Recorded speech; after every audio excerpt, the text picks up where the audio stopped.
দেশপ্রেম, দেশের প্রতি ভালোবাসা, এই বিষয় নিয়ে আমরা কিছু কথা বলবো। আল্লাহ তাআলা বলার, আপনাদেরকে শোনার, আমাদের সকলকে আমল করার তৌফিক দান করুন, আমিন।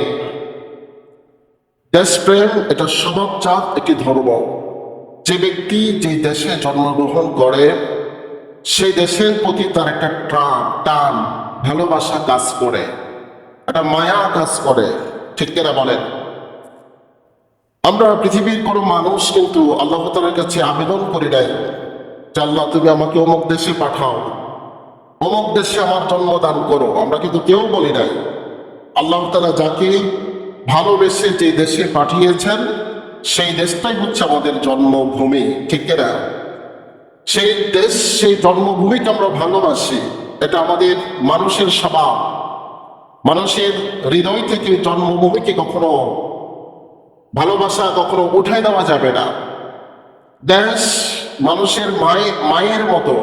মা যেমন তার সন্তানকে বুকে আগলিয়ে রাখে, দুগ্ধ পান করায়, সন্তানের সেবা যত্ন করে, মা যেমন সন্তানের খুব কাছাকাছি থাকে, ঠিক দেশ একটি সন্তান একটি মানুষকে তার আলো বাতাস, তার পরিবেশ, তার সুযোগ সুবিধা, তার ভালোবাসা দিয়ে ওই মানুষটাকে আগলিয়ে রাখে। কথা বলবো ঠিক কিনা?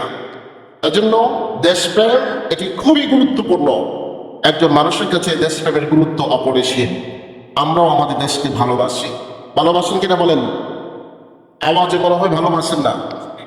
কি আমরা আমাদের দেশকে ভালোবাসি? ইনশাআল্লাহ। যদিও এটি হাদিস না, হুব্বুল ওয়াতানি মিনাল ঈমানি, দেশপ্রেম ঈমানের অঙ্গ। এটি যদিও হাদিস না, কিন্তু এর মাফহুম, এটার যে বক্তব্য, ইসলাম এর সাথে কোনো সাংঘর্ষিক নাই। দেশপ্রেম, দেশের প্রতি ভালোবাসা, এটা ঈমানের একটি অংশ। দেশের প্রতি মহব্বত থাকা, দেশকে সামনের দিকে, উন্নয়নের দিকে এগিয়ে নেওয়া, এটা ঈমানের একটি অংশ। সেজন্য আল্লাহ তাআলা সকল নবীদেরকে নির্দেশ করেছেন যে তোমরা দেশ থেকে পলায়ন করিও না। সুবহানাল্লাহ বলেন। আল্লাহ তাআলা কোরআন কারীমে একজন নবীর আচরণ তুলে ধরেছেন। আল্লাহ তাআলা বললেন, ওয়ালা তাকুন কাসাহিবিল হুত, তোমরা ওই মাছওয়ালা নবীর আচরণ মতো হয়েও না। মাছওয়ালা নবী তিনি তার জাতিদেরকে কালিমার দাওয়াত দিচ্ছিলেন। তার নাম হলো ইউনূস আলাইহিস সালাতু ওয়াস সালাম। তিনি বিশ্ববাসীকে, তার জাতিদেরকে কালিমার দাওয়াত, মানুষদেরকে আল্লাহ তাআলার দিকে আহ্বান করছেন, কিন্তু তার সম্প্রদায় তার কথা শুনছে না। তাকে আঘাত করার জন্য, মেরে ফেলার জন্য তারা সিদ্ধান্ত নিয়েছে যে তাকে মেরে ফেলবে।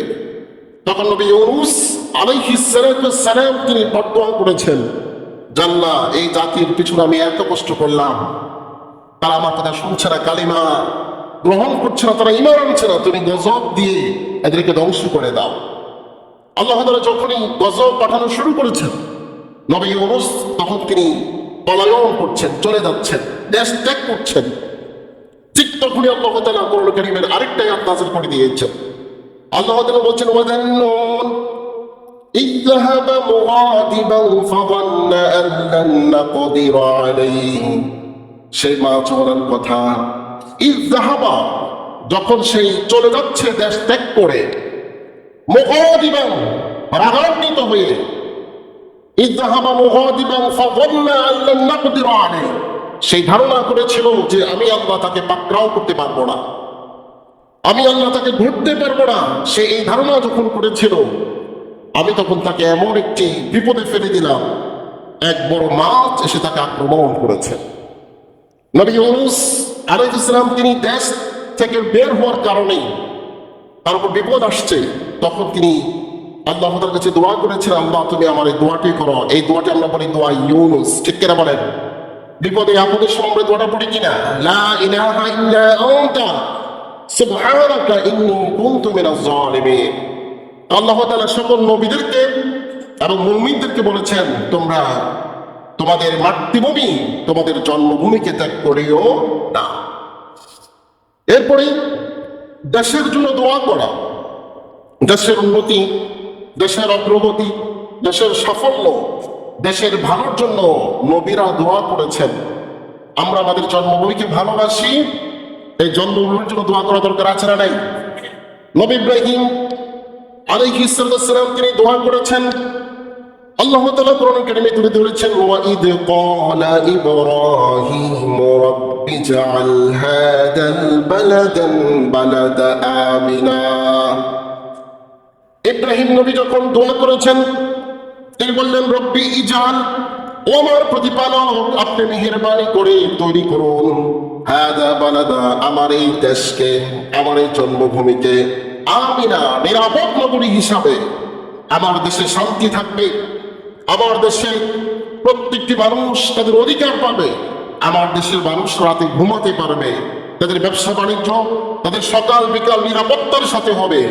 নবীরা সেই দোয়া করেছেন। নবী ইব্রাহিম আলাইহিস সালাম তিনি দোয়া করেছেন দেশ যেন নিরাপদ থাকে। পাশাপাশি এই দোয়াটাও তিনি করেছেন, ওয়ারযুক আহলাহু, আমার দেশের অধিবাসী যারা তাদের প্রতি তুমি রিজিক দাও, মিনাস সামারাত, ফল মূল দিয়ে, তাজা তাজা মৌসুমারি ফল দিয়ে আমার দেশের মানুষের রিজিকের ব্যবস্থা তুমি করে দাও। আল্লাহ তাআলা সেই নবী ইব্রাহিম আলাইহিস সালামের দোয়াটি কবুল করেছে, বলেন সুবহানাল্লাহ। এজন্য আমরা আমাদের দেশকে ভালোবাসি, আমাদের দেশের জন্য আমরা দোয়া করব যেন আমার দেশ নিরাপদ থাকে। ঠিক কিনা বলেন? এই দেশ প্রত্যেকটি মানুষের ট্যাক্সের টাকায় চলে। আমি গরিব হতে পারি, আমি ধনী হতে পারি, আমি ফকির, ভিক্ষা যে করে সেই যখন দ্রব্যমূল্য কিনে তার ব্যাট সে রাষ্ট্রীয় কোষাগারে জমা হয় কিনা বলেন? হয়। তার দেশটা কিন্তু সবার। আমার ট্যাক্সের টাকা, আমার ব্যয়ের টাকা দিয়ে আমার দেশ চলে। সুতরাং এই দেশ আমার, এই দেশ ভালো থাকুক, এটা আমার দাবি, এটা জনগণের দাবি, এটা দেশপ্রেমিকের একটা লক্ষ্য। বন্ধুরা আমার, আমাদের যে বাংলাদেশ, এই বাংলাদেশে রয়েছে অনেক গুণ। পৃথিবীর অনেক দেশে আমাদের দেশের মতো এত গুণ নাই। আমাদের দেশে যেই গুণগুলো আছে, যেই সম্পদ আমাদের দেশে আছে, যেটা পৃথিবীর অন্য আসছে নাই। যেমন আমার দেশের মাটি সোনার চাইতেও খাঁটি, সুবহানাল্লাহ বলেন। আমার দেশের মাটি সোনার চাইতেও খাঁটি। আপনি যখন দেশের মাটিতে বিকালবেলা বীজ বপন করবেন, সকালবেলা সেই বীজ অঙ্কুরিত হয়ে যাবে, সুবহানাল্লাহ বলেন। যেটা অন্য পৃথিবীর অনেক রাষ্ট্রে নাই। ঠিক কিনা বলেন? আমার দেশ পরিবেশ এত সুন্দর, যেটা বিশ্বের অন্য অন্য রাষ্ট্রে পাওয়া যায় না। আমাদের দেশে আপনার জলবায়ু সৌন্দর্যতা রয়েছে, জলবায়ুর কারণে আমাদের ঋতু বৈচিত্র্য এগুলো সুন্দর। আমাদের দেশের আবহাওয়া, আমাদের দেশের মানুষ, বাংলাদেশ ছোট হতে পারে কিন্তু বাংলাদেশের সবচেয়ে বড় সম্পদ হলো জনসম্পদ। এদেশের যুবক রয়েছে সবচেয়ে বেশি, তরুণ। এদেশের শক্তি, এদেশের সম্পদ হচ্ছে জনগণ। আমাদের দেশের মানুষের রয়েছে চিকন বুদ্ধি, যে বুদ্ধি দিয়ে বাংলার সন্তানরা এক একজন বিমান আবিষ্কার করছে, হেলিকপ্টার আবিষ্কার করছে, বিভিন্ন জিনিস তারা আবিষ্কার করছে। কিন্তু আমরা তাদের সেই বুদ্ধির প্রশংসা করতে পারছি না, তাদেরকে আমরা সুযোগ দিতে পারছি না, তাদের মেধা, তাদের প্রতিভাকে বিকশিত করার সুযোগ আমরা দিতে পারছি না। ঠিক কিনা বলেন? যদি বাংলাদেশের যুবক তরুণদেরকে সুযোগ দেওয়া হতো, তাহলে বাংলাদেশ হতো এক একটি আমেরিকার মতো শক্তিশালী দেশ, উন্নত বিশ্বে পরিণত হতো বাংলাদেশ। কিন্তু আমরা সে সুযোগ পাচ্ছি না। বাংলাদেশের আছে নদ নদী, যা পৃথিবীর অনেক রাষ্ট্রে নাই। বাংলাদেশে রয়েছে সাগর বন্দর, সমুদ্র বন্দর। বাংলাদেশে তিনটি সমুদ্র বন্দর রয়েছে, যে সমুদ্র বন্দর দিয়ে সারা পৃথিবীর সাথে খুব সহজেই যোগাযোগ করা যায়। পৃথিবীর অনেক রাষ্ট্র আছে, যে সকল রাষ্ট্রের সমুদ্র বন্দর কি তাদের স্বপ্ন। বেশি দূরে যেতে হবে না, আমাদের নেইবার কান্ট্রি, আমাদের দেশের ভুটান, আমাদের দেশের যে এইদিকে কয়েকটা রাষ্ট্র আছে আমাদের প্রতিবেশী, তাদের সমুদ্র বন্দর নাই। তারা বিদেশের সাথে ব্যবসা করতে অনেক কষ্টিং তাদের, কিন্তু সে সুযোগটি আমাদের রয়েছে। বন্ধুরা আমার, আমাদের রয়েছে পাহাড়, আমাদের দেশে পাহাড় রয়েছে, পাহাড়ি অনেক ফলমূল। পাহাড় আমাদের দেশের ভারসাম্য রক্ষা করছে। আল্লাহ তাআলা পাহাড় নিয়ে কোরআন কারীমে অনেকগুলো কথা বলেছেন।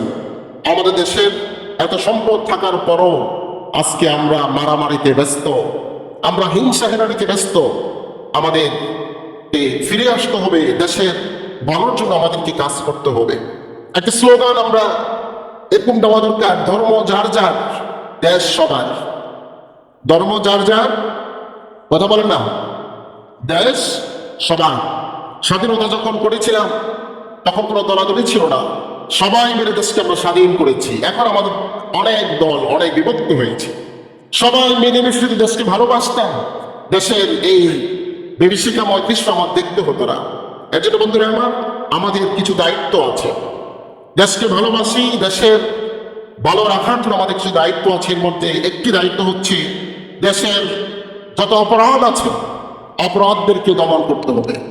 এই দায়িত্ব আমাদের জনগণের। কাদের বলেন? সবাই বলেন না, কাদের? আমাদের জনগণের। দেশকে অপরাধ মুক্ত করা, অপরাধ থেকে দেশকে মুক্ত করা।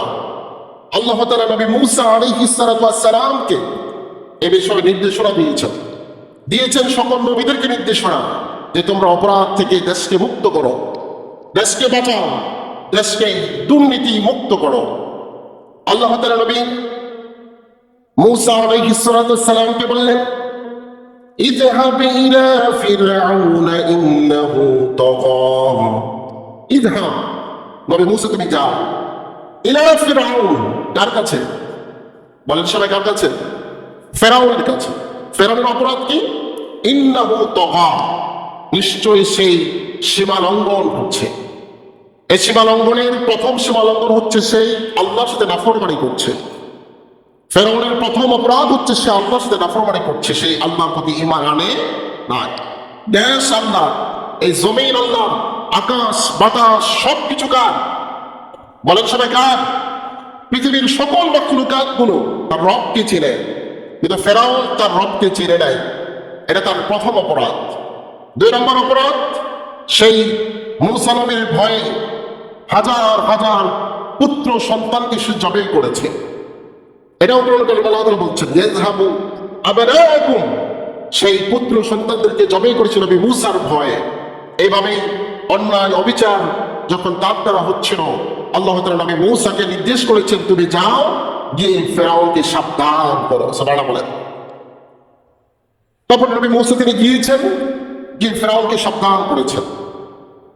বন্ধুরা আমরা আমাদের বিবেক দিয়ে দেখতে পাই, এবং আপনারা একমত হবেন, আমাদের দেশকে সচল রাখতে সবচেয়ে বড় দেশপ্রেমিকের ভূমিকা পালন করছে আমাদের প্রবাসী ভাইয়েরা। ঠিক কিনা বলেন?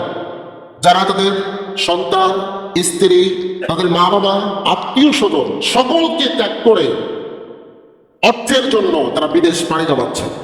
অনেক প্রবাসীরা আছেন যারা মায়ের মৃত্যুতে, বাবার মৃত্যু দেশে আসতে পারে না, সন্তান মারা যায়, বাবা দেশে আসতে পারে না।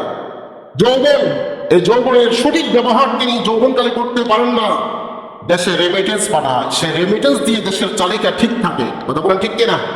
এই মানুষগুলো দেশ থেকে বিদেশে খেয়ে না খেয়ে টাকা পাঠায়, দেশে তারা বাড়ি বাড়ায়। ঠিক কিনা বলেন? কিন্তু আমরা তাদেরকে সঠিকভাবে মূল্যায়ন করি না। এটাও নবী ইউসুফ আলাইহিস সালামের চরিত্র। ইউসুফ নবীর ভাইরা যখন তাকে আপনার সেই কূপে ফেলে দিল, সেখান থেকে তিনি মিশর গেলেন, অর্থমন্ত্রী হলেন, তখন দুর্ভিক্ষের সময় নবী ইউসুফ আলাইহিস সালাম তিনি রেমিটেন্স পাঠিয়েছিলেন। তার ভাইদেরকে দিয়ে তিনি খাদ্য দ্রব্য পাঠিয়েছেন, বাবার জন্য এক্সট্রা করে দেশের সম্পদ পাঠিয়ে তাদেরকে স্বাবলম্বী করার চেষ্টা করেছেন। এই ভূমিকাটা আমাদের প্রবাসীরা করছে। কিন্তু দুঃখজনক বিষয় হলো সত্য, আমরা এমন কিছু নেতার স্লোগান ধরি, এমন কিছু নেতাদেরকে আমরা আদর্শ মনে করি, যে নেতারা এই বাংলাদেশের খেটে খাওয়া মানুষের অর্থ বিদেশে পাচার করে। ঠিক কিনা বলেন?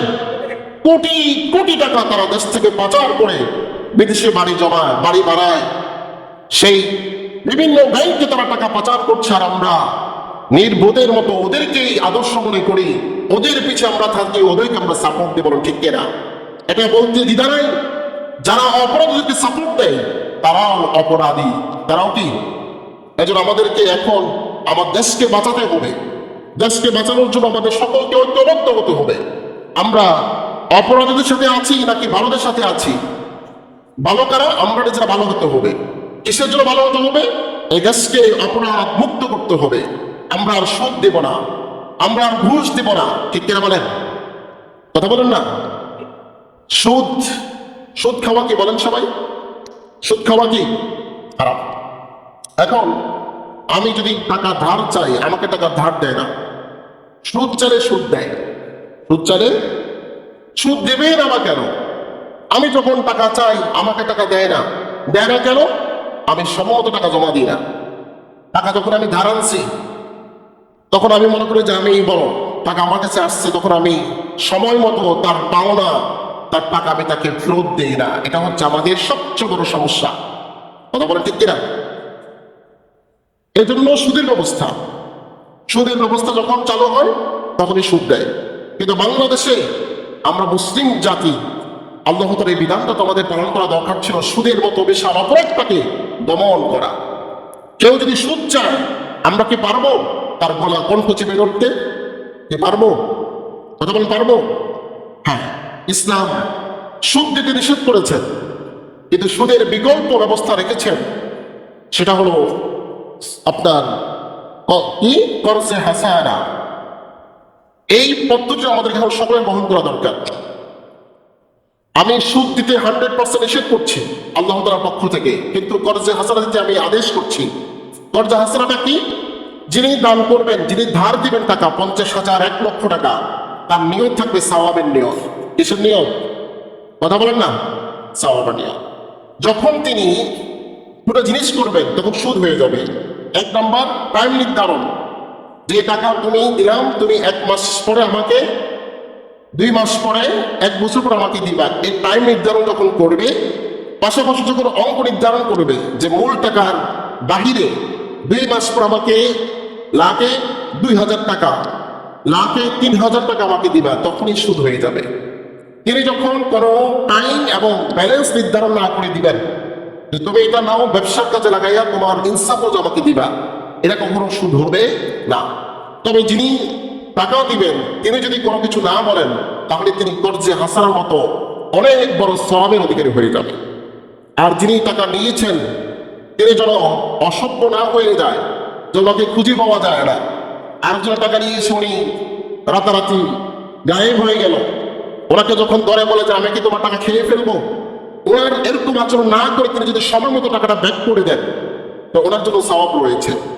তো উনি এই যে টাকাটা উনি উপকৃত হলেন, ওনার উচিত হচ্ছে ওনাকে একটা হাদিয়া দেওয়া। কি দেওয়া? কথা বলেন না। তাহাদ্দু তাহাব্বু, আল্লাহ রাসূল বলেছেন তোমরা হাদিয়া দাও। তিনি যখন তোমাকে উপকার করেছেন, হাল জাযাউল ইহসানি ইল্লাল ইহসান, ভালোর প্রতিদান ভালো ছাড়া কি দিয়ে হতে পারে? তিনি যখন তোমাকে টাকা দিয়ে বিপদের সময় উপকার করেছেন, তুমিও তাকে এমন একটা জিনিস গিফট করো যে গিফটটা পেয়ে তিনি খুশি হয়ে যান। কে বলেন ঠিক কিনা? আমরা কিন্তু এটা করতে পারি না, তার জন্য আমাদেরকে ভালো হতে হবে। বন্ধুরা আমার, আল্লাহ রাসূল সাল্লাল্লাহু আলাইহি ওয়াসাল্লাম তিনিও একবার দেশ থেকে যখন তাকে বের করে দেওয়া হলো, তিনি উদ্দেশ্য করে বলেছেন, ইয়া মাক্কাতু, হে মক্কা, উহিব্বুকা হুব্বান শাদীদা, আমি তোমাকে বড্ড ভালোবাসি।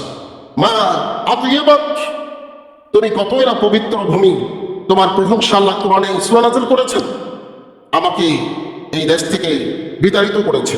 ওয়া মা আহাব্বাকা ইলাই, অথচ এই দেশটি আমার কাছে অনেক প্রিয় ছিল। লাউলা উখরিজতু, তারা যদি আমাকে এই দেশ থেকে বের করে না দিত, লামা খরাজতু, আমি কখনো আমার এই জন্মভূমি ছেড়ে বের হতাম না। রাসূলকে বের করে দেওয়া হয়েছিল কেন? দুর্নীতি করেছিলেন?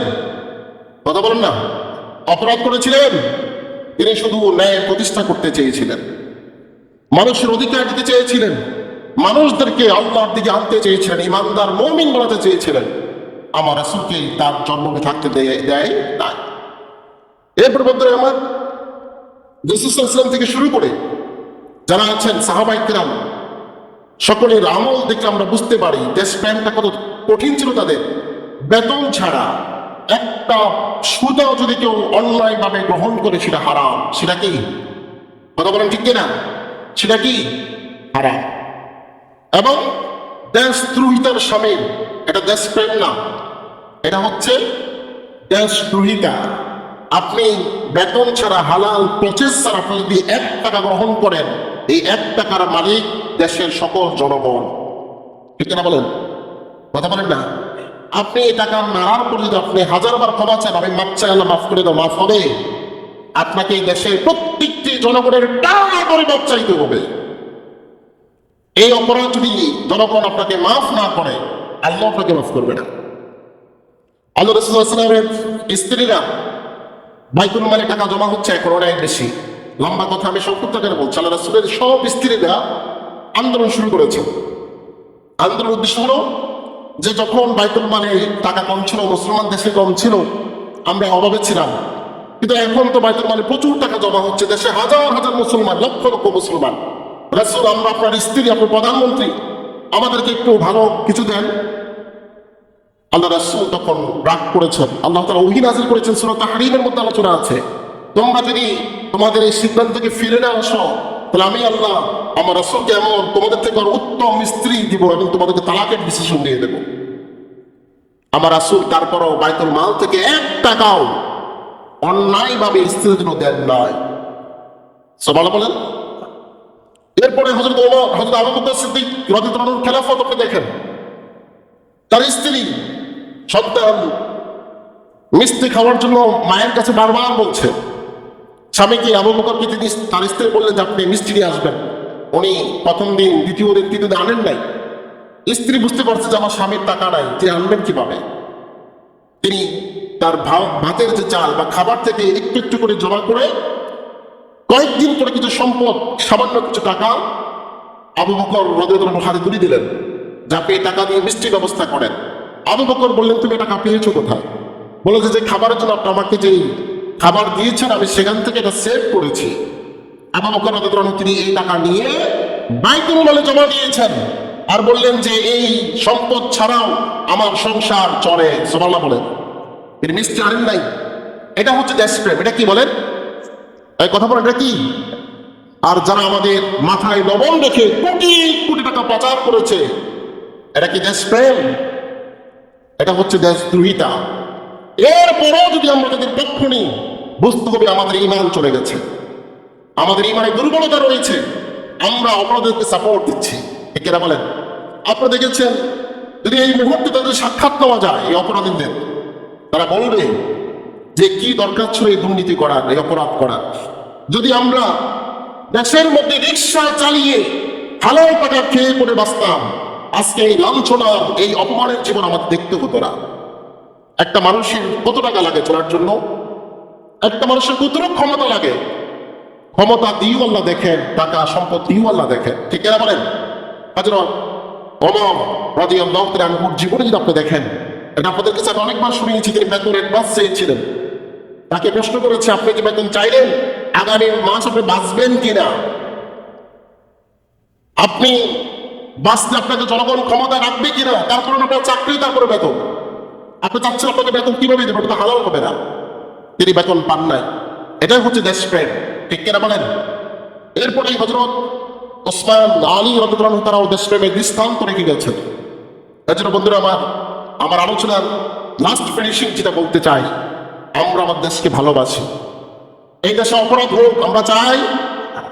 আমরা সারা বাংলাদেশকে পরিবর্তন করতে পারবো না, কিন্তু আমার নেউরা সমাজকে আমরা পরিবর্তন করতে পারবো। আমার এই নেউরা ভালো থাকুক আমরা চাই কিনা?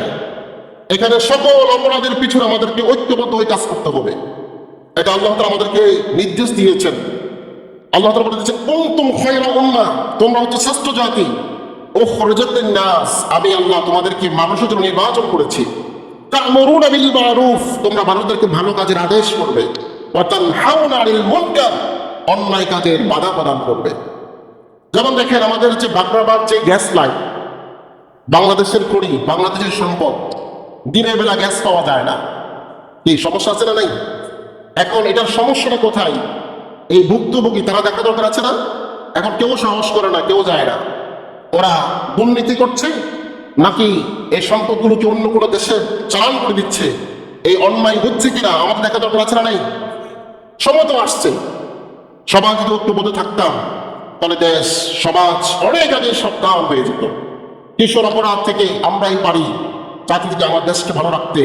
আমরা আমাদের দেশকে ভালোবাসি, দেশের কোনো ক্ষতি হোক আমরা চাই না, দেশের কোনো সম্পদ আমরা নষ্ট করবো না। ঠিক বলেন? দেশকে ভালোবাসি, দেশকে উন্নয়নের দিকে আমরা এগিয়ে নেব ইনশাআল্লাহ। আল্লাহ। আল্লাহ যেন আমাদের সকলকে বোঝার তৌফিক দান করুন, আমিন। ওয়া আখিরু দাওয়ানা আনিল হামদ।